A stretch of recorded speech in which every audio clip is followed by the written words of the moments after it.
Okay, welcome back to DDF Footy Chat on a weekend where Arsenal extend their lead at the top of the table to potentially James Maddison being out of the World Cup. Well, we know that it was just a precaution. And Garnacho, our golden boy Garnacho, stealing it at the very last minute. What a weekend of football. What do you guys think of how it's been this weekend? Matt, what do you think of the overall weekend festivities of football? Yeah, I mean, it was a good weekend for football. Good weekend for most of the big six, except for Manchester City And Chelsea. and Chelsea, of course. Yeah, but Chelsea may as well put Leicester in the big six ahead of Chelsea. um, yeah, biggest point is for an Arsenal fan is obviously the win, but the fact that Man City dropped all 3 points in their game. So excellent. So we just needed to capitalise on that, and luckily we did. Yeah, Wolves weren't easy to break down. They played very defensively, but yeah, like they can continue to play like that, and most teams would eventually find a way to break them down, and luckily we did. Yeah, and we'll kind of go straight into that game then, because my perspective on it was that Arsenal were incredibly lucky. Now, I've got to be honest, there's sometimes we have to put our hands up and say some teams were very lucky, and especially in that game, you guys had luck on your side. But that's what happens to potential champions. So, what are your thoughts? Yeah, I mean, I was messaging you during the game as well. I also did say that Saliba was lucky to not give away that penalty. Potentially could have been a red card.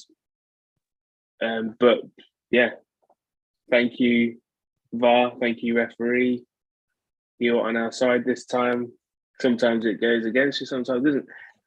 You can compare it to Man City last week. They should have drawn the game. Yeah. But VAR and the referee gave the penalty. So, these things sometimes go your way, sometimes don't. And yeah, I mean, everyone was baffled why it didn't go Wolves' way, but it didn't, and that's not our fault. Yeah, so no, we can only play the decisions that go. So yeah, no, it comes back to what I've been saying for the last few times, is that the consistency of the refereeing and the VAR I think is atrocious. I think that, if the penalty had been given yesterday, which should have been a penalty, Saliba probably would have been sent off. It would have been a completely different game. And, Wolves potentially would have been 1-0 up. They might have held on. So it could, so I'm sure there'll be a lot of angry Man City fans, but that makes me happy. So kind of like, Tom, what were your thoughts on the game? Yeah, my thoughts are, if it had been a red card to Saliba off, Arsenal would have still found a way to win somehow. Really? Their tactics at the moment, their ability to adapt, Arteta's ability to adapt at the moment is such that I think they would have still found a way. I think Saka wasn't firing as well as he has been, but Odegaard came through and scored 2 goals. So that's what I mean. Arsenal are collective at the moment, and that's one of the reasons why I really think they've got a great chance of winning the Premier League. When Saka's not having the best game, Odegaard steps up. He's having a great game. Yeah, he's not in the World Cup, so he's not as... I don't know if Saka was a bit hesitant because he's thinking, I don't want to go in full guns blazing. I reckon Saka's really looking forward to the World Cup. So, that would be in his mind. But then you've got players like Odegaard, who are absolute class as well. Odegaard pretty much stole the ball from Saka's foot for the first goal. If Odegaard hadn't got there first, Saka would have got there. But yeah, I mean, I was watching Match of the Day yesterday, and obviously Wrighty was on, which, he's obviously going to praise Arsenal, but, credit where it's due. And obviously the talk is about Jesus and how he's not necessarily contributing with goals, but the contribution that he puts in for all the other stuff is there. And the point I'm getting across is, so Gabriel Jesus played the ball to Vieira, and at that point, Vieira had 4 other players running into that box. Not one of them was Gabriel Jesus. How good is that? That is what you want your team to be doing.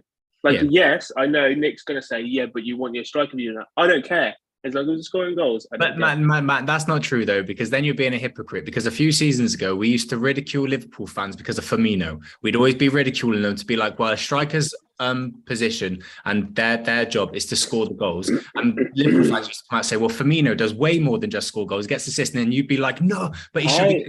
Yes, you did. I don't remember ridiculing them for that. Well, it's interesting what happens when you've got a player like that, But no, Jesus has absolutely been, he's completely changed Arsenal's sort of like mentality moving forward and stuff. But I think the telling point is when last season he was the second striker in a team that didn't have a striker.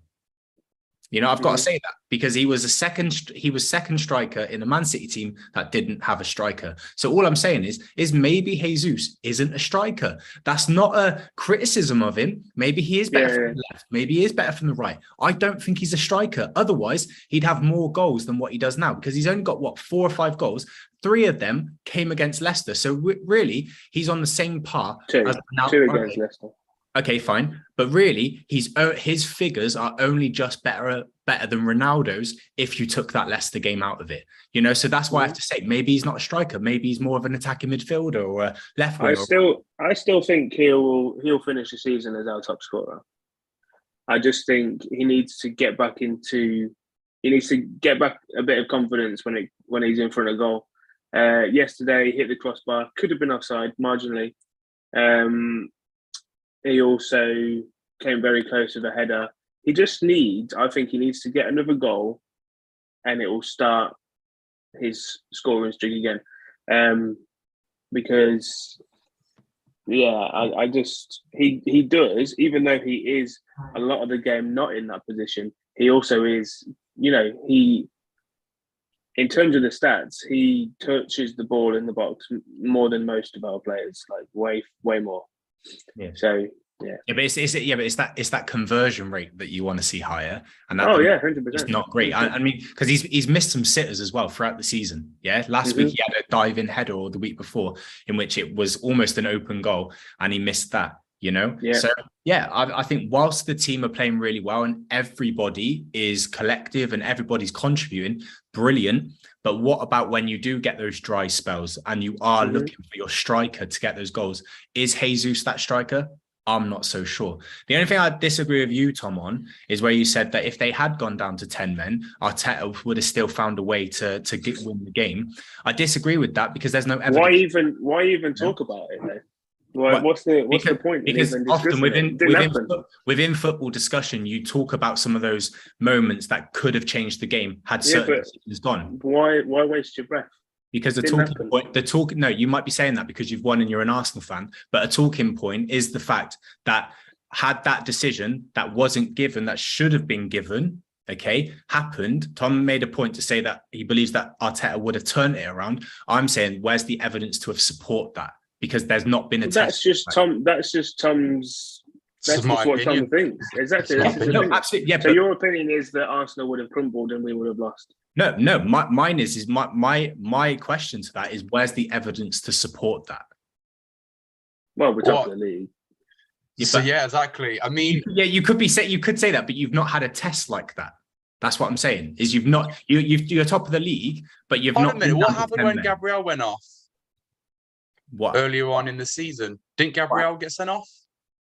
Not this season, no. There was a game last season where we had a player sent off. I think I can't remember. I can't remember which game it was, but we were definitely down, and I think we drew in the end. I can't remember. Okay, right. Anyway, so I think it's kind of like, if we look at where Arsenal are on the table now, are you going to admit that you should be winning the league based on the position? Yeah, but you want me to say this because if it doesn't happen, you're going to be like, Arteta out, he crumbled. No, I'm not going to say Arteta out at all. What I'm going to say is that you guys are the team that is in the ascendancy. You will, if you don't win the league, you will be the only team that has ever been at, I think it was like 31 points or something last week, or 32, that then doesn't go on to win the league. So and you've now got a 5-point gap over Man City. That's a massive points lead when you are top of the table. So what I'm saying is, and I'm looking for the fact that I think that you need to start by saying you are expecting you to win the league. It's like I said, it's too early to say that. Like Is you it? can say, But "Oh we're yeah, going to be at top Christmas. of the league." But we're going to be at Don't Christmas. give me that. Don't give me that. No? Halfway through the season? We're still like 5 games short of that. But we usually would be at Christmas. But we're still going to be halfway through the season technically. So what? But this is the thing. If you believe in your manager, if you believe in your team, and you have a 5-point gap and you are top of the league, you just said one of the reasons why you think Arteta would have turned it around should that decision have gone against you is because you're top of the league. So I'm now throwing it back at you. No, I'm not saying. Yeah, but that's different. Like Why? I'm saying because Wolves are bottom of the league. They are clearly bottom of the league for a reason. I'm not saying because we're top of the league we can beat anybody. I'm just saying that, yeah, maybe we could have still got something out of that game yesterday because Wolves are pretty shocking at the moment. Okay. Based on where we are and where they are. But answer my question, based on everything, based on your performances, based on your manager, based on the fact that you've got a 5-point gap and you're going to be top at Christmas and going into the new year, should you be winning the league? Well, like, yeah, we should be winning the league. And do you believe you're going to win the league? I believe we can win the league, but there's way too much that can happen in between now. Way too much. Injuries are always going to happen. Absolutely. We lose Thomas Partey, our team is completely different.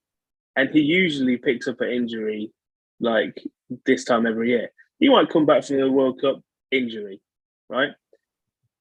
And these things play a major part in how the rest of our season will go. Like, are we going to sign anyone in January that, pushes the team forward even more? Yes, we probably are. But And also you just have to factor in Man City. Now, I know that we're 5 points ahead of them. If we can continue to win, then fair enough. And I don't think there's many teams that are going to challenge us, but we've still got to play Man City twice. So that's 6 points right there. Yeah. But what I think Man City will also continue to drop points. Yeah, absolutely.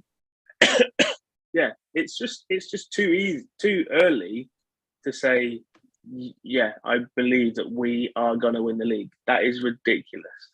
I don't think it's ridiculous because what I'm going on is the statistical evidence of previous history, the amount of points that teams have had based on history. Now, we could say that history is irrelevant, but it's clearly not when there's a theme, when there's a pattern here. And what I'm saying is that you guys are in the best position up there along the Man Cities, the Uniteds, the Liverpools that have then gone on to win the league. So I just think as a passionate Arsenal fan, it should be you saying, do you know what? I have that conviction and I do believe in my team. And I believe that we're going to go on.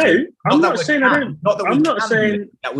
don't believe in my team. I'm not saying I don't believe in the team. So then you believe you're going to win it? Well, no, I'm not going to say that either. Okay. I believe that we can win the league, right? Yeah. I believe in the team. I believe in the players, but I've already answered all the questions. Injuries, and I don't know, mate. What could happen between now and then? Literally, a whole ton of things, and yeah, absolutely. I just think it's too early to say oh yeah, just because I'm an Arsenal fan, we're going to win the league, because that's not the kind of fan I am. I also believe you have to think with a real head. Yeah. If you look at Arsenal, typically, yeah, when the pressure's on, sometimes we aren't the best team in the world when it comes to fighting up against pressure. Hopefully, we've changed. Yeah, no, absolutely. So yeah, time will tell. But I 100% believe that we can win the league. Okay. Can. Can. Maybe though, I have more belief in your team than you do, because I said from the start that Arsenal are going to win the league, and I'm still going to stick it. So you might be thinking that I'm against Arsenal, but I'm absolutely not, because how much money have you put on it? How much money have you put on it?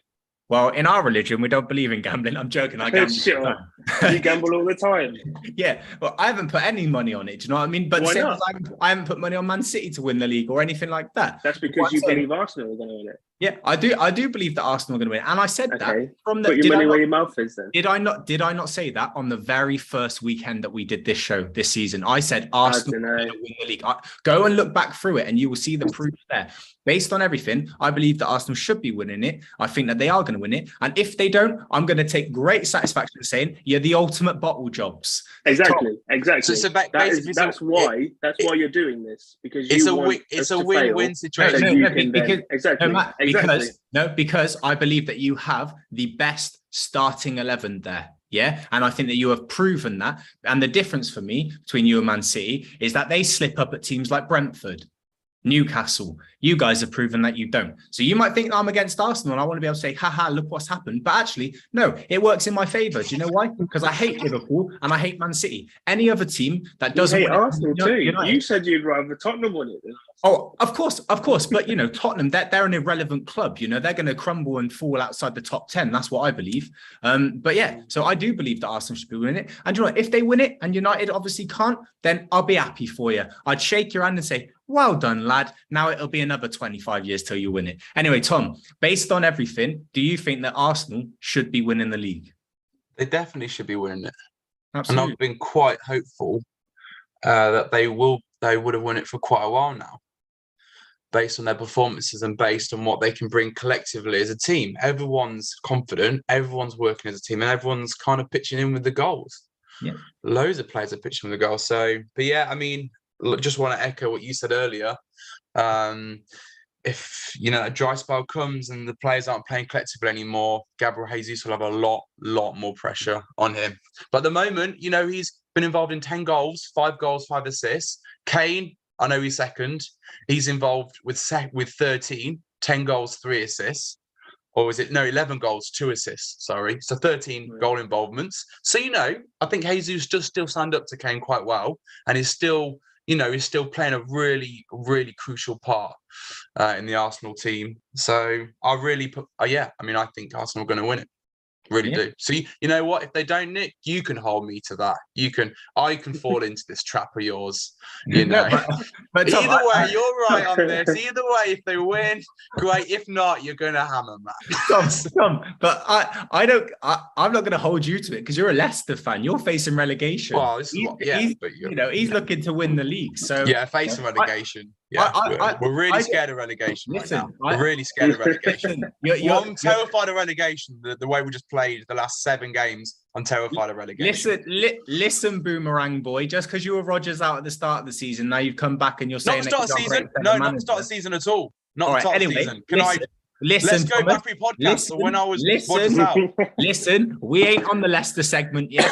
Calm down. We can move on. Right? We will come to that in a second. All right. No, I think it's interesting. Arsenal deserve to be top, but I just want to remind everybody that United still beat them. Anyway, guys, let us know. Do you think that Arsenal should be winning the league based on everything that is currently in their favour? They've got the refs in their pocket, VAR in the pocket. They're top of the league. Brilliant. 5-point gap. Fantastic. Okay, what? Tom. I don't understand why you're saying that.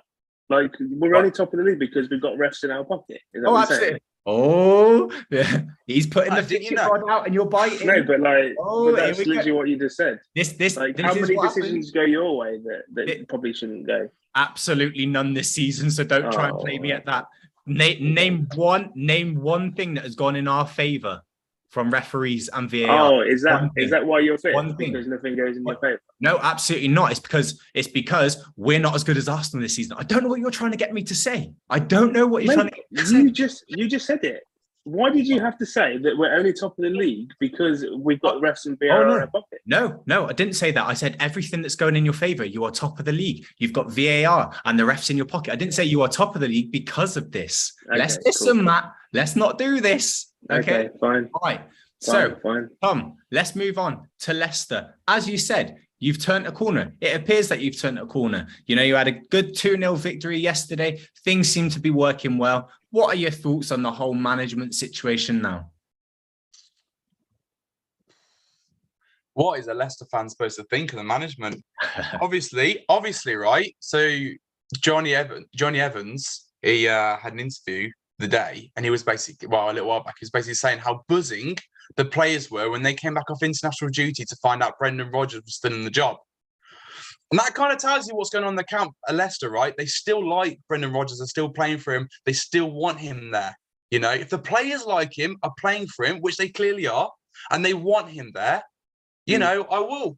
But it's such a rare thing, right? It's such a rare thing for a manager to be looking so down and out, to be talking so negatively and turn it around. It's unprecedented in my experience at Leicester City. When that happens, it's only going to go one way. And in probably all of our experiences, 99.99% of the time it goes one way, right?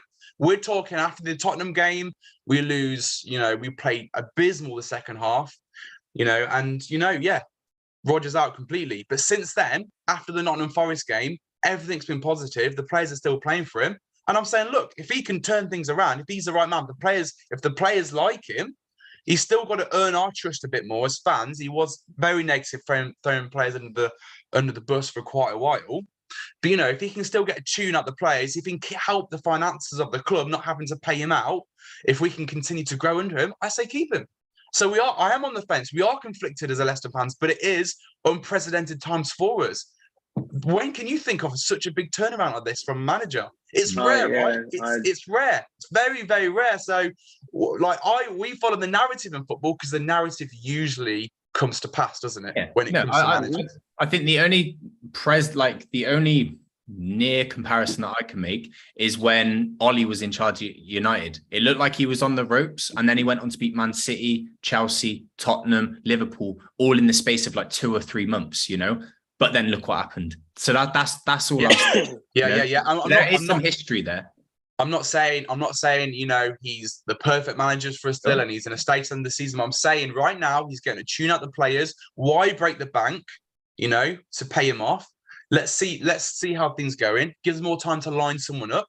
Give us more time to maybe get these January transfers. I think what I hope the board is doing at Leicester is saying, look, please stick this 6 month, get till Christmas, the January transfers, Brendan. Just do what you can. We'll get some extra funds. We'll get some more players in by then. Do what you can. And he wasn't happy. He threw the rat out of the pram. He talked negative. You know, he threw certain players under the bus quite badly. And now, you know, he's got Faz in since then, you know, from good 6-7 weeks ago. And, you know, the players have really responded to his leadership, kind of similar to how the Man U responded to, when Bruno Fernandes came in. They love that leadership, that authoritative nature. And I think everyone's kind of, you know, really responded from that. They're positive at the back. And let's get to the West Ham game, right? They're so confident at the back now. Our game plan for the second half, we were 1-0 up, half-time. We were for the taking. West Ham were on the front foot coming into us from the end of the first half, coming into the second half. And then we thought, let's just defend. Let's have some tight defense and let's go on the break and get them again. We were confident in doing that. And our defense just was confident. And that gave me a lot of assurance, you know, that everyone, the forward players from Leicester, the midfielders, are confident in what the defenders are doing now, in letting them come to us and then get them on the break, because we are a good counter-attacking side. And I think that's a real big strength of Leicester. So I was really glad we were able to, you know, exploit that and beat West Ham. Yeah, absolutely. I mean, I don't have much to say on the game. I mean, I was expecting Leicester to win it, if I'm honest. I don't think West Ham are very good. I think that they're in the mud. I think that they're certainly going to be in more of a relegation scrap than Leicester are. I think everybody... West Ham with a new Leicester. Yeah, it appears to be. I think... I think everyone had their heart in their mouth when they saw James Maddison go off after, you know, obviously scoring the first opening goal and then getting injured. But obviously it's been said that was taken off as a precaution. But, you know, time will tell to see if he's fit. Knowing Southgate, he probably won't even play him anyway. He won't play anyway. Yeah. Well, not for the first game, at least. Actually, you know, it's just a bit of soreness on his knee. And Brendan, post-match, was saying he should be fine to still train and play if fit. Yeah. Well, Maddison on Twitter said that it was a small, small injury, nothing too serious. So still insinuating that it's still, you know, it's not nothing, but he's still going. Yeah. So he can still train, but he might not be, you know, fit. But like I said, if he gets in that team, the first game, I will be very surprised. Not because he's injured, not because he hasn't trained, but because Southgate won't pick him. Yeah. He's not going to pick somebody that's just come into the squad. He's taking him because he deserves to go. He deserves to be in that team, but he's not taking him because he's going to be like, oh wow, let's do something different. No, that's not how Southgate works. We'll get onto that later. Yeah, absolutely. You know, I don't think anyone can. I don't think anybody will be surprised by that opening lineup anyway. So, you know, Leicester are 13th in the league. They've played 15. They've won 5, drawn 2, and lost 8, and goal difference of 0, and are on 17 points right now. They're 4 points above relegation. So, you know, they're still, you know, so I'm still not going to say that you're definitely not going to be in a relegation scrap. I mean, realistically, you're probably going to finish where you usually finish, between 8th and 10th. You know, I don't think that's a negative thing to say by any means. But usually meaning when? Like which period of time? Like last season. Last season, not where but the last 2 seasons before that we finished 5th. So usually is a bit, I think usually finish 8th, 10th is a bit harsh, considering the last few seasons we finished top 5. So I would say, you know, more fair is probably, you know, 5 to 8. I'd say that's a bit more fair. No, I don't think so. I think you'll struggle to break into top 8. I think you'll struggle, but I do agree to say that when you say usually, you've got to be quite fair on that. No, I agree with you there, Tom, but I don't think you're going to get in. No, I don't think so. I mean, I would be hard pressed to finish to the top 8. I think it's still possible though. But Tom, how many seasons, everything's possible. How many seasons has Leicester been in the top flight now in terms of the Premier League? How many seasons they've been there? Yeah, since 2014. Yeah. And how many top 5 finishes have they had? No, that's true, but we're talking recently, yeah? We're talking recently. So no, but I'm right then. Usually, if you want to take the history of it, let's count the time we're in the Championship. Let's count the time we're in the league. Can you give me an average? No. Yeah, shall we? Let's get the median. No, but Tom, you can't get the median out. You can't say to me that usually is a harsh word to say when you've only actually finished in the top 5 3 times. Okay, but I can say in recent times, right? For this Leicester team with this manager, usual. I can say for this manager for how we do things now. Okay. I think that's fair. Okay. Well, all right. My opinion on it is that Leicester are a top 8, is a 8th to 10th team. I don't think that they're a top 5 team yet. Anyway, there needs to be that. And you were talking about it's going to take a lot for them to get back there. For sure, Leicester they don't have financial difficulties. They just seem a little bit stingy at the moment. So unless you're going to be splashing that cash, I don't think top 5 is going to be near. I don't think Leicester's main problem has even happened yet. What's that? Well, Tielemans is gone. He is not going to sign in January. He'll sign a new contract in January with Arsenal, not with Leicester. Well, maybe not with Arsenal, but he'll sign a pre-contract agreement with somebody. He's not signing at Leicester. It's not going to happen. Or he'll be bought in January. Yeah. Yeah. Or he could be bought. If somebody really needs him in January, they'll buy him. And Leicester, if they pass that up, are stupid. Yeah. But now let me get on to the next problem. Probably the even bigger problem. James Maddison. If somebody comes sniffing with 50, 60, well, what was it that Newcastle won him? 60 million, was it? Yeah. About 70. Somebody will pay the money for him eventually and he will leave. Yeah. And at that point, you've lost your 2 best players. Completely agree. And I hope that the Leicester recruitment are on that right now and have been on it for quite a while. You are right. It's in a make or breakers. You know, I really hope that, I reckon the recruitment is on it. You know, we signed a really good player out Faz under a lot of scrutiny at the time, and I'm hoping we can do it again and keep doing it like we have done, which has become a usual thing for Leicester to do, to sign these players. I'm really hoping we can keep finding them. Yeah, and I don't think anyone can really doubt the recruitment of Leicester. I mean, you've obviously recruited Mahrez, Kante, this Fowles guy. I mean, I've not seen much of him, so I can't really comment on him. But, you know, you've got Maddison, Tielemans, you know, Kasper Schmeichel. You've got all of these players that came through your door. So I don't think anyone can doubt the recruitment. But as we also know, historically within teams in general, is that same recruitment model doesn't work all of the time. Yeah. So there always has to be changes, being refreshed, all of that. It'll be interesting to see where Leicester are. I'm not going to say that Leicester have turned a corner yet. Yeah. Because actually we'll see that throughout the season. But I'm sure Leicester fans feel a little bit more confident in the direction that you're going than you did, say, three or 4 weeks ago. That's for sure. Yeah. Okay. All right. So that is Leicester. Now let's move on to the final game, talking point of the weekend, United versus Fulham. I got to say, I think that I bloody knew that Dan James was going to pop up with a goal. I was like, he's on the bench, but I bet you he's going to come off that bench and he's going to score against us. And he did. And I was very, very sad because I've always liked Dan James and I kind of wish that we had kept him as an impact player because he's absolutely rapid. But in terms of my feelings on the game, I think for the first kind of 35, 40 minutes, we dominated that game. I really like their central midfielder, that Palini or whatever his name is. I think he's brilliant. I've watched a lot of him. I think, he's controlled, games against us. He's controlled games against, Liverpool. You know, he's a proper player. I can't see him being at Fulham for that long. I think, you know, one of the bigger teams, whether it's in England or Spain or whatever, they'll certainly take him at some point.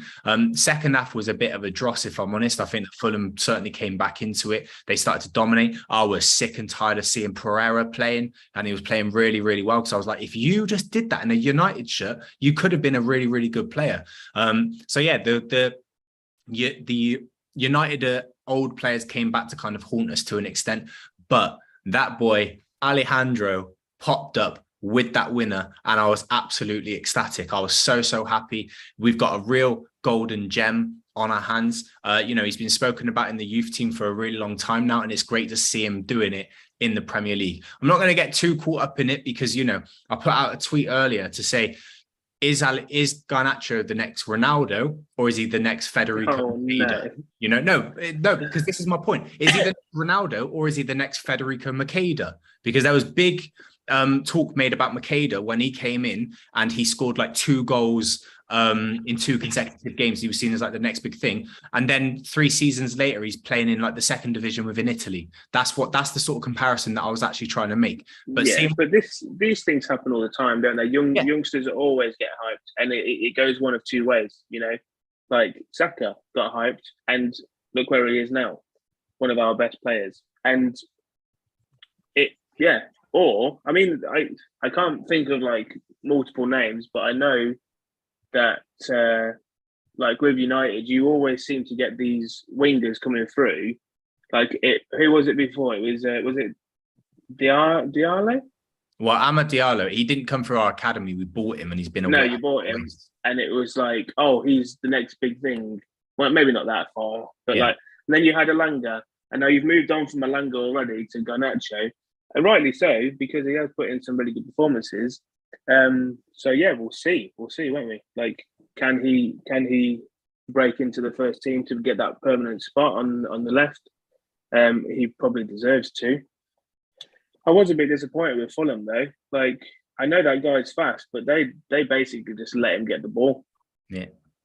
They'd obviously lost their legs at that point, and he was pretty fresh, and just bombed through.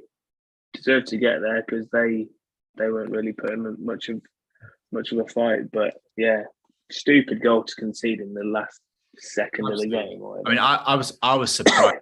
You know, I was surprised that he scored. I mean, I shouldn't be surprised because he was doing that in the youth team, but it's a massive step up between the youth team and the adult team. Tell me this though: did you celebrate by doing Ronaldo's celebration? No, absolutely not. Okay, good. Listen, I took my shirt off and held it up as well. Oh, good, good. You know, but what the thing is with Garnacho is how many teenage, you know, you could say teenage sensation if we're going to be putting other teenagers into that. How many of them can say that they've played with Ronaldo and Messi? Yeah, and they've been able to learn from 2 of the greatest of all time. And I think that's put him in really, really good stead. And actually, if you look at comparison of players in terms of their physicality, in terms of their, you know, their overall abilities, we've not, as a United fan base, we've not seen a player like Garnacho since Ryan Giggs. And that's a massive statement to make because that's going back 30 years ago, you know? So I'm excited to see how he develops. I'm not going to blow it out of proportion, but I like what I see from Garnacho. After the World Cup, then you'd expect him to be in the first team, right? I don't think he got selected for Argentina. No, he's not playing for Argentina. I mean, like, I know he hasn't got selected for the World Cup. That would be too soon. Yeah. But I'm talking after the World Cup, when United are playing football again, you'd expect him to be in the first team. This is the tricky thing, but also a real positive, is that means then, you know, you're either looking at Rashford playing up front, up top, and then what happens with Martial if and when he's fully fit, or you're then going to drop Rashford so that Garnacho can then play out on the left. Are you then going to put Rashford out into his weaker position of the right? You know, what happens with Anthony? So these are all good problems. I'm not going to say I'm expecting Garnacho to be in there because, you know, Ten Hag is really good at developing players. Maybe it is about starting him a few games, pulling him back out, letting him do him very similar to what Arteta was doing with like Martinelli and, you know, other players like that. They weren't starting games every single time because then, you know, you've got players that risk a burnout. So no, I don't expect him to be a first team starter, but I expect him to be a first team squad player that definitely has a place on the bench every single game and does get starts every now and then. That's what I expect. I heard he hasn't actually brought him into the dressing room yet. For first team training. He still has. So it's keeping him as an outsider for now. Maybe after the World Cup they'll give him a spot. Well, no, he is in first team training because you couldn't be in the squad unless you're in a first team training. But in terms they don't even let him on the bus. He has to drive there in his own car. That's not true. I don't know where you're getting that from. Like, who are your sources? Captain Colonel? No, Eric. I found it quite interesting that during the game, the commentators were saying that a few players have commented on his attitude. Yeah, it's because he's a kid, you know. But I don't think that's such a bad thing. Like having that swag, I think to break into the Man U, he's got to have some personality, some belief. That's what Man United want to see, right? Yeah. I think some of the best wingers some of the best those kind of players have that swag. Yeah, but we'll see. We'll see if he lives up to it. Yeah, that's interesting to see. Yeah. But in terms of like the overall performance today, I thought it was a decent performance. I don't think it was terrible by any means. I think there was standout, consistent performers again. Martinez, Casemiro, Eriksen, you know, or Bruno had a really good game today as well. So, you know, I think those core players are the ones that keep driving us forward. And if I really look at kind of like how things are going right now, you know, we're fifth place. We've got a game in hand over Spurs. We're on 26 points. We've only lost 4 games this season. You know, we've only lost 4 games this season and we've drawn 2 and we've won 8. Obviously, I'd like to see a few more wins, but as people keep on saying to me, we're in transition, all of that stuff. But I still have certain expectations of my team that even in those transitions, some of the few world-class players that we do have, because we absolutely do, and I won't ever let anybody say to me that we don't have world-class players. I expect with those world-class players that we can still at least get top 4. So you know, I've been very consistent and I'm going to say that United are still getting that top 4 place. You know, maybe that's going to come back to haunt me, but I believe that we have enough in us to get that top 4. Who do you think your world-class players are? Casemiro, definitely Casemiro. I believe that Christian Eriksen, if he's not a world-class player, he's just in that category. He's a great player. He's a great player. I think that David De Gea is a world-class player. I don't think anybody can say that he's not. Maybe he's not a world-class player in terms of his feet and things, but as a goalkeeper, he's a world-class goalkeeper. I think that Martinez, he is showing signs that he's going to be a world-class centre-back. You know, if we're going to be saying things like Saliba shows the signs, Martinez definitely shows those signs. I think that this is a tricky one for me. I think that Luke Shaw, he is almost just below that world class. I think the problem with Luke Shaw is that he lacks that consistency at times, but he's showing that consistency now. And yeah, I'd probably go with that. You know, no, Bruno Fernandes is a world class player. I believe he is, and his statistics evidence that. You know, people could say that, you know, we can bang on about statistics all the time, but the statistics are the ones that create, you know, outcomes. Yeah. So I'd say we've probably got maybe only 3 or 4 world-class players, but that's still a core of players. What do you think, Tom? Do you not think that we've got any? No, I mean, I think you've got potential world-class players for sure. Casemiro is proven time and time again, he is a world-class player. And I think with Man U, if you get to the Champions League next year, you're going to find out if you really do have world-class players. You know, and I'm excited to see it. I'm not going to put anyone down. It's early days in Ten Hag's his reign, and I'm excited to see if those players that you say I will blossom into world-class players. Yeah. So here's a question for you guys. Bearing in mind that we are in transition, as people keep liking to let me know about, do you think that United will get top 4? Tom, what do you think? I think with Chelsea not playing so good at the moment, and with Liverpool not playing so great, I think you've got a real good chance this season. Yeah, but them two aren't in the top 4 though. The top 4 is I know, but I'm saying the competition for top 4 isn't as mental as it has been, right? Like, I mean, you've got the Newcastle element. Yeah, and true. You're right. You've got Newcastle coming up. Newcastle the dark horse this season. So, but if based on everything that you've seen so far, yes or no, do you think that United will get top 4? Yes. Okay. Yes. All right. Matt, based on everything that you've seen so far, do you think that United will get top 4? Yeah. Okay. You know, Tottenham, they've got a game in hand. No, you've got a game in hand on them that would put you on exactly the same amount of points. But I think that Tottenham are going to have a lot more of what's happening recently, where teams have basically found them out, and there's only so much you can just be a defensive team and have to like come back. Like the amount of time Tottenham go down first and then claw themselves back, eventually they're not going to be able to do that. So I think there's a very, very, very good chance that you'll get in the top 4. Okay, so my top 4 is going to be Arsenal, City, Liverpool, United. I do think that Liverpool are going to come back. They're just that team. They're just that team, man. And then I think Newcastle are just going to finish in the 5th place. And then I think it's going to be Spurs. I don't know where Chelsea are going to finish. I really don't know where Chelsea are going to finish. Sure, I think it's more likely that Leicester will finish in 6th place than it is Chelsea. You know, just because Chelsea are that sort of team at the moment. So yeah, I think that's how my top 4 is going to be. But they're in transition as well, apparently. They certainly are, but they had that. But what is transition, right? Transition is a new manager coming in, right? Well, a new manager. Because look at the squad though. The squad. Yeah, so Chelsea still have that same squad that won the Champions League. This is why I think United are in a more of a transition than they are, because we've sold a load of players. We brought a load of exactly. Players. That's what transition is, not a new manager. Yeah. So really, with that core of players and Potter being seen as this real great tactician, they should be getting that top 4. Yeah, exactly. So, I don't see Chelsea as a transitional team. Like they have the team. They have the team plus, you know, some good players in the backup. Yeah. They've got a couple of transitional players, Conor Gallagher, Broja. Like, they're players that are breaking into a solidified team, which is what you expect from football all the time. But to say that, to basically let them off the hook and say, oh yeah, they've just got a new manager. Yeah. No, I'm not having that excuse. I'll take it from Manchester United for sure. And well, I can't really think of anyone else. And Liverpool in transition.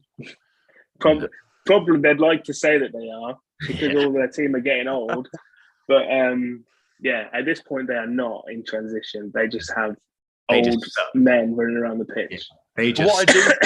What I do think Man U are closer to having their ideal starting 11 than Chelsea are at this point in time.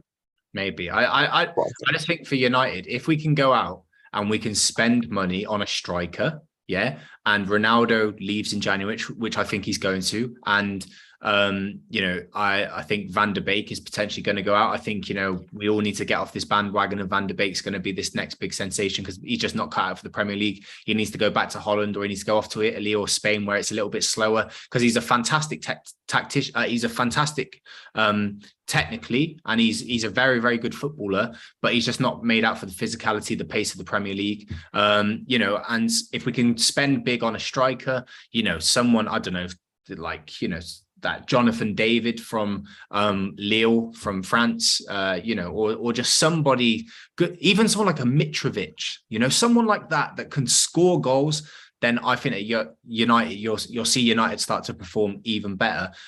So yeah, it's whether our club puts their hand in the pocket and wants to support Ten Hag, given surely if Ronaldo does leave, they have to replace him. Well, they'll have to, yeah, for sure. But it's still kind of up in the air yet as to whether he's going to, or whether he's going to see out the contract so that they don't have to pay him off. Yeah, shame. I was going to say, I see you and Chelsea in the same kind of position, where you are just missing that striker. I mean, you could also say that we're almost in that position, but we're not, because we have the striker. He just doesn't score the goal. He creates but the difference and point that I'm getting at is that Chelsea just signed a really good striker in Pierre-Emerick Aubameyang, whereas you didn't sign a striker. You decided to stick, and where has that got them? Yeah, no, you're right.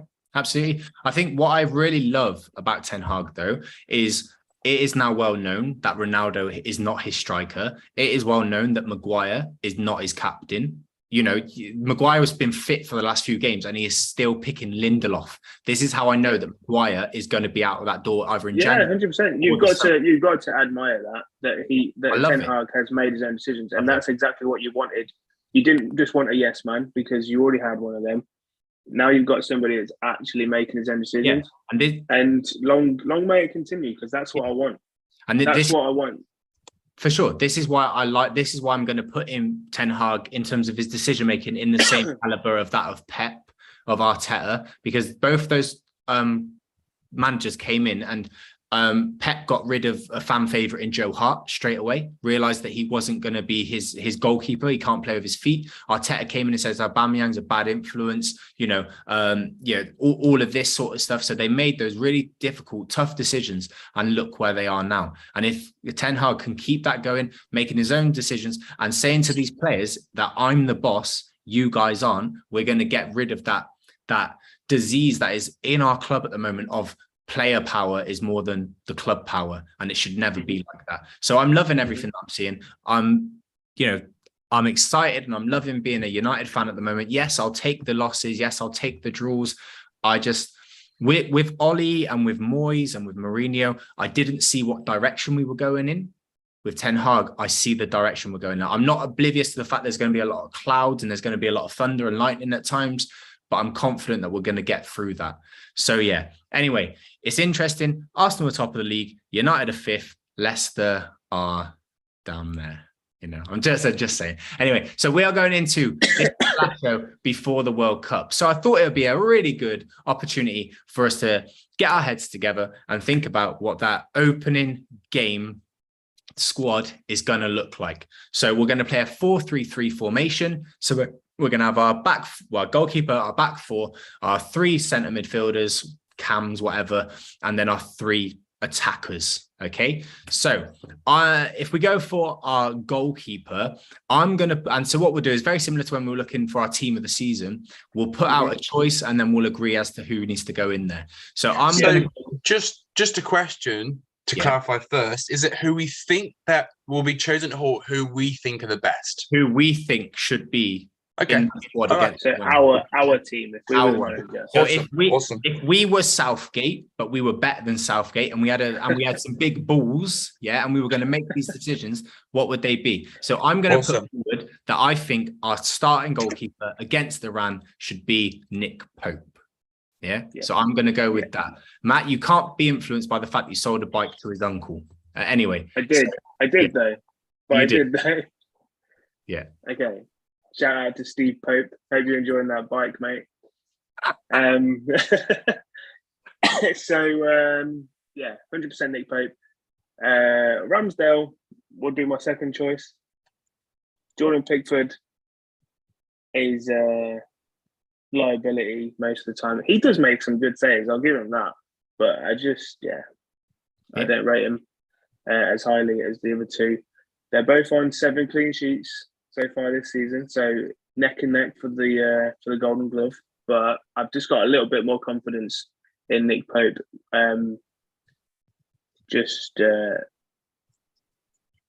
In terms of his, I don't know, maybe more of his stature. He's a bit taller than Ramsdale. I think that's going to give him a slightly better chance. He commands that box a little bit better than the other two, but I think I know where Tom's going to go. So, Tom, who do you think should be the starting goalkeeper? You see, for myself, I want England to really push on this tournament and try and win it. Yeah, I don't want us to be. I'd rather us to attack. I know we're not. I know what's going to happen, but I want us to, and I want someone who gets mad at the players and who's really passionate. I see that as Ramsdale. That's who I want. You know, I want someone who's massively upset with not keeping a clean sheet. So for myself, I would choose Ramsdale. You know, but I know what's going to happen. But that's my choice. Like I do agree with you there. But that might only be because I see more of it from Ramsdale because I see Ramsdale. Maybe I just don't notice that Pope has the amount of passion. I don't know. I think possibly. This is how I see it, right? This is how I see it. I'd rather go down in a blaze of glory, you know, on fire. I'd rather go down, you know, in fire, you know, really giving it a go than just sitting back and having these naff results. I'd rather give it some. And I know Ramsdale is not really proven on the international stage. I know Pickford is. He's done actually quite well for England in the past. But, you know, you've got to start somewhere. And Pickford started somewhere because he got given a chance. And I think Ramsdale, given that chance, this could really be the making of a better England squad if they could get him cemented. It's the same with Pope, though. Pope hasn't had the chance either. So one of them should get the chance. Yeah, I think so. But I'm going to say Ramsdale because I think Ramsdale's got that bit more of a... And plus, Pope, he completely... He the ball, he just bounced off him when he should have caught it last time. I know, but Ramsdale has made a few errors in Premier League games, you know. So I think everyone has in Premier League games. Sure. Yeah, no keeper is immune from making. I know that. But I think for me, especially when you play from the back as well, which Ramsdale does very well most of the time. Absolutely. But I think for me, what I look in a goalkeeper isn't someone that can just play with their feet and stuff, which I think, you know, Ramsdale's better at than Pope. I look for an overall shot stopper. Now, I'm not saying that Ramsdale's not a good shot stopper, but I think Pope just has a little bit more. Maybe it is because he commands more of the goal because he is that much bigger. Maybe it is because, you know, he just looks more like a goalkeeper traditionally to me than maybe that of Ramsdale. So I just think that Pope should be the one that starts in goal, but we all know it's going to be Pickford anyway. Yeah. But it's good to have these conversations. So 2-1, we'll go with Nick Pope as the starting goalkeeper against Iran. Now, in terms of that right back position, what I was thinking of is the opposition. Yeah, if this was a Brazil or an Argentina or a France we were coming up against, maybe I'd have thought differently. But I'm going to go with, based on it being Iran, I'm going to go with Trent. Okay, now, you know, I am not Trent's biggest fan. I cannot stand Trent Alexander-Arnold.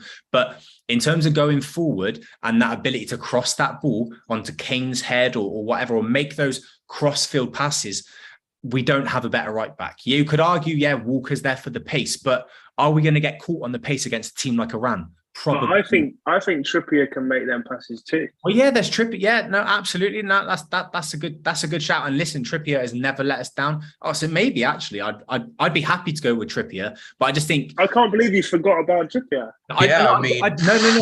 Listen, I didn't forget about Trippier. I just think that Trent has had more big match performances across the board than Trippier, Champions League final.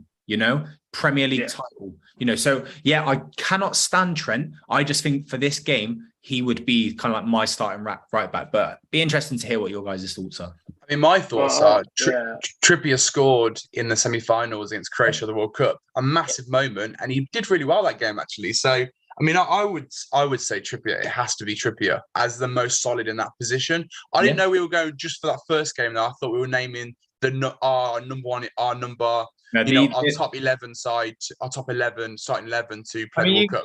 You could do that, but kind of like obviously with starting 11s, they're not always the same throughout the whole tournament. So I know that, yeah, but the ideal starting 11.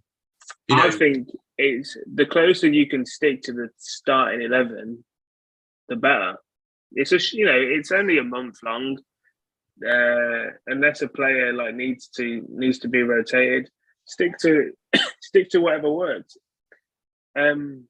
But yeah, so on that, I'm also going with Trippier anyway. He's set piece, probably the best in the team. Can pick some really good passes. He's pacey, a lot quicker than Trent. Not as quick as Walker, but Walker hasn't got the fitness. So Trippier all day. Yeah. Okay, fine. That's double Newcastle. Pope and Trippier, a goalkeeper and right back. So the first centre back that I'm going to go for is Connor Cody. I think that he's slow, but I think in terms of that elements of that leadership, I think that he brings it. I think he has transformed Everton's back line as well. I think that he does have some of that experience there. In terms of him over Maguire, I'd be going for it because Maguire just doesn't play. Yeah, but I know that Southgate will pick Maguire. But ideally, I'd be going for, let's do it in twos. I would be going for Cody and John Stones probably. What are your guys' thoughts? Yeah, same. Just because of how solid Cody has been at Everton, barring obviously flipping losing to Bournemouth. Yeah. Cody is solid.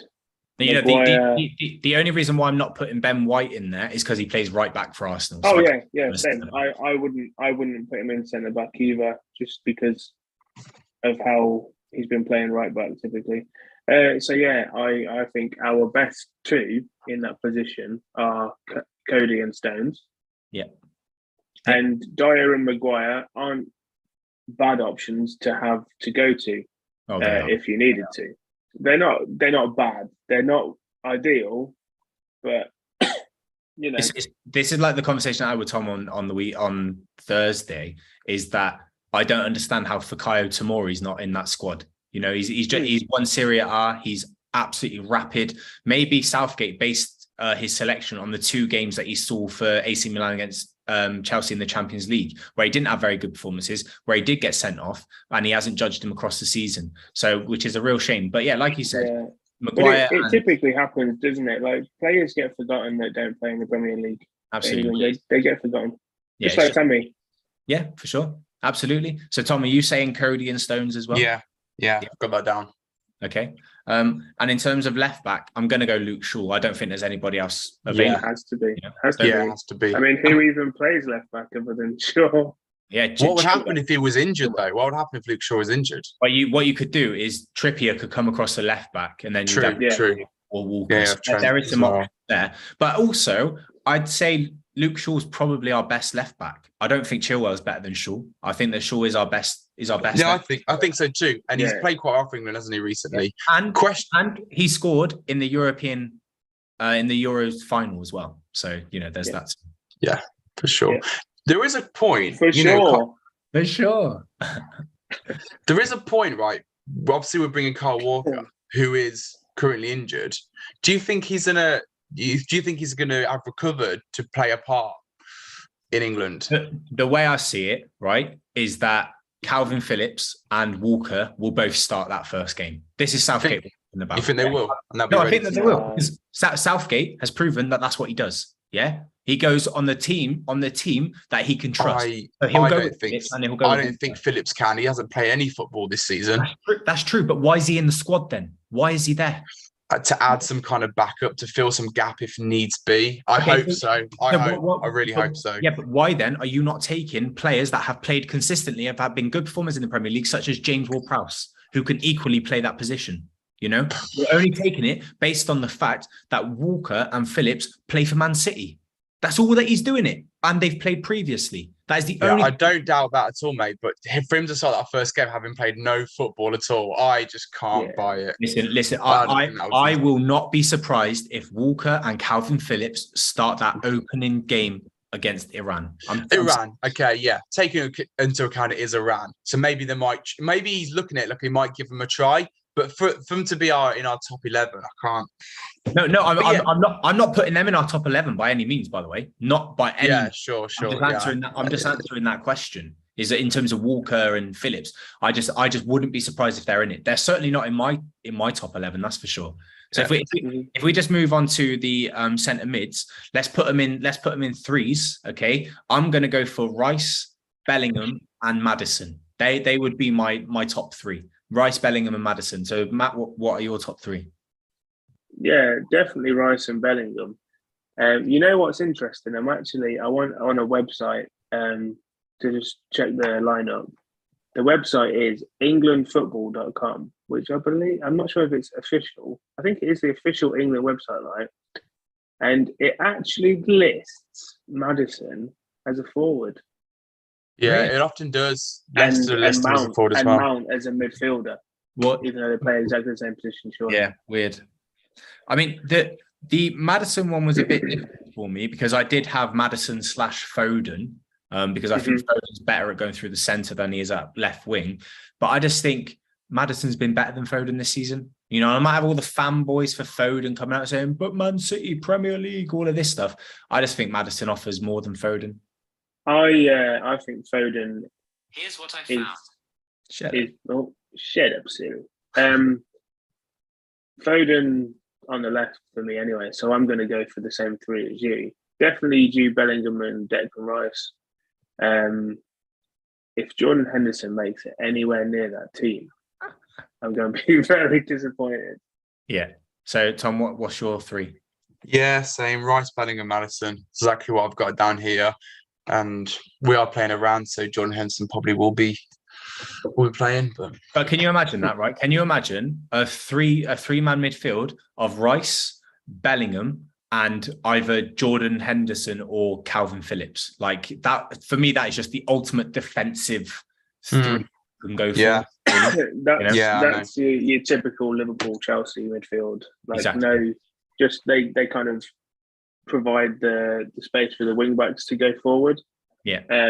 Which only works if you play back five, which again is likely to happen. Yeah, absolutely. Okay, so if we go for our final three of the forwards, I'm going to go Saka, Kane, and I'm going to go Rashford. I have to put Rashford in there. I think that, you know, he offers more than Foden does. You know, Foden can make these little pockets and he can, you know, cut inside or whatever, but Rashford can do that too. And he has the pace. And I think that pace can be, you know, let's say, for example, you know, Iran, they get a little bit too carried away or whatever, and they start playing that high line. Who would you want to be steaming down that left wing? Would it be Foden or would it be Rashford? For me, it would be Rashford. So some might disagree with that, which is absolutely fine. But I think that Rashford has had a really, really good start to the season, and he deserves to be in that starting lineup. So, you know, what are your guys' front three? Tom, who would you go for? So, yeah, I've gone Saka, Kane and Foden. I think you're right. For Iran, I think Rashford might be your man.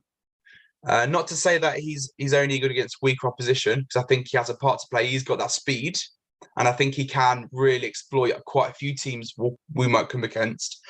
I just think Foden is going to give you... He's got so much. To me, Foden's got a lot of tricks up his sleeve, and I think Foden is got more hunger for it than Rashford at the moment. Rashford has had a good start to the season as well. I've been quite impressed with Rashford. How, you know, Man U have been on the firing line, but he's constantly been criticised but turned things around for himself, which is great. But for myself, Saka, Kane, and Foden. I think Foden has got that real passion and hunger for playing for England at the moment. Yeah, absolutely. And Matt? Yeah, again, not to obviously put Rashford down, but I'm going for the same as Tom. I just Phil Foden needs to be in the team. Yeah. Like I just really like him as a player. I think he's got a lot of fight in him, and like Tom said, he's got a lot of tricks up his sleeve. Not that Rashford doesn't, but I just think Foden edges him out on just that little bit more passion. Yeah, absolutely. All right, so there is our starting 11 of Nick Pope, Trippier, Cody, Stones, Shaw, Rice, Bellingham, Maddison, Foden, Kane, and Saka. If I look at that team, I see going out of the group stage. To be honest, I just don't see it being a strong team at all. If you come up against someone like Brazil, Brazil, they're my likely winners anyway. If I was to predict who's going to win based on their team, I'd be going for Brazil because they look like they are the only team that has a full strength squad. Because you look at France, they've got no Kante, Pogba, players like that. If you look at Germany, they're pretty heavily reduced as well. Brazil would be my team. If I look at that England team up against a Brazil, Argentina, even at understrength Germany and France, I think we get smashed all day long. But that could just be the skeptic in me, or whatever. What the team we've just picked? But what's changed then? Say again. What's changed from this team that the team we had at the Euros? I think, firstly, it's a World Cup, and you bring the South American teams in, like I said. No, yeah, but you said we'd lose against France, Germany. Yeah, absolutely. Because I think for me, I don't think Trippier is as good a right back as a fully fit Kyle Walker. Because he might have his crossing attributes, but I don't think he's very fast. I don't think he's that defensively good either. Whereas I think that Walker is pretty decent defensively. So, how that blistering pick. Just a quick question. How are Newcastle doing so well then and conceding so few if he's not so? Because Newcastle aren't a one-man team. No, that is true, but nor is England, Well, no, I know that. But what I'm saying is, the question is what's changed? So I'm just highlighting what the changes are. Is that, Walker isn't in there, like a fully fit Walker isn't in there. I think he could be fully fit by the time we play, or do you think that's out of the question? I don't think he can be fully fit by the time we play Iran, because obviously that's next Monday, I think it is. Yeah. But maybe kind of like if we do get through the group stages, get into the quarterfinals, he could be there. But then you could then throw that argument in there. Does he deserve to have that starting place back if Trippier has done really well and stuff like that? I think when I look at those centre backs, it doesn't fill me with confidence either. A fully fit Maguire, who is the Maguire of last season, scoring that penalty in the Euros or a couple of seasons ago, and he is having a really good season, that would fill me with more confidence than Connor Cody right now. And then I look at Stones, but again, he's not really playing too much for Man City either, whether it's due to injury or out of form and stuff like that. And then, sure, I'm filled with confidence there, but we're not a one-man team. I think, Rice and Bellingham, they fill me with confidence. Maddison, I'm not sure whether he fills me with confidence because he's not really played for England yet, especially on a massive stage like a World Cup. Kane is Kane, he does fill me with that confidence. If someone was to take a penalty in a penalty shootout, I'd be happy with him. Saka, he's doing all right, but look what happened in the Euros final. Could potentially, in terms of how psychology works, could that all start flooding back to him? That's a legitimate point in terms of how the brain works, stuff like that. But Foden, so maybe there's a few players in there that fill me with confidence. But if I'm looking at basically the one player that fills you with confidence is Luke Shaw. No, because I said Kane. Kane fills me with confidence. Rice fills me with confidence. Bellingham fills me with confidence. Shaw fills me. You said Kane only fills you with confidence because he can score. No. I use that as an example. I use that as Kane because I said Kane's Kane. Because I can't doubt it. Does it? Yeah, Kane is Kane. And Nick Pope fills me with confidence as well. I'm just saying, if you look at that in comparison to the England teams of Beckham and Ferdinand, and do you know what I mean? Like they're players that stand out to say, they are those world-class players. How many in that England squad do we have that are world-class players? Harry Kane, maybe potentially Phil Foden, maybe in the future Bellingham. Do you know what I mean? That's what I'm trying to get. That's I agree with you. I mean, I agree partly with you because you said you don't see this team getting out of the group stage. If this team didn't get out of the group stage, something has gone wrong. But I also agree that when we come up against the bigger teams, rightly so, it's going to be a test. Of course it is. But I think where the game is either going to be won or lost is going to be where these players' heads are at. If it's the same mentality that they had going through the recent friendlies and Nations League, then we're going to get whooped. But if we have the same mentality that we did in the Euros, then something different could happen. But I mean, we also have the home advantage on our side as well for the Euros. So exactly. I think we're going to win it? No. But would it be a nice surprise? Absolutely. You know, trust me, as soon as this podcast comes, I'm going to take the dog for a walk, and I'm going to be singing to the top of my voice, it's coming home, with my flag out. So yeah, but you know, I love the World Cup. I love the Euros. It's a time to get excited. But at the same time, I look at the team and I think, I expect us to batter Iran. To be honest, I expect us to batter the Welsh, the Americans. I'm going to love it, be able to, you know, banter all of them and stuff like that. It's just when it comes up to those big teams, you know, like what we're going to do then. But bigger things, you know, bigger shocks have happened. Let's go back to Euro 2004 when Greece won the tournament. Nobody saw that coming. They had like that Georgios Samaras up front, stuff like that. So, you know, things happen. Yeah, things happen. Okay, so that is the end of the show, guys. Hope you enjoyed it. Give it a thumbs up. Let us know your thoughts. Do you think that England are going to win the World Cup? You're pretty deluded if you think so. Do you think Arsenal are going to win the Premier League, which I think you should? And do you think that Leicester are getting relegated? Absolutely, yes.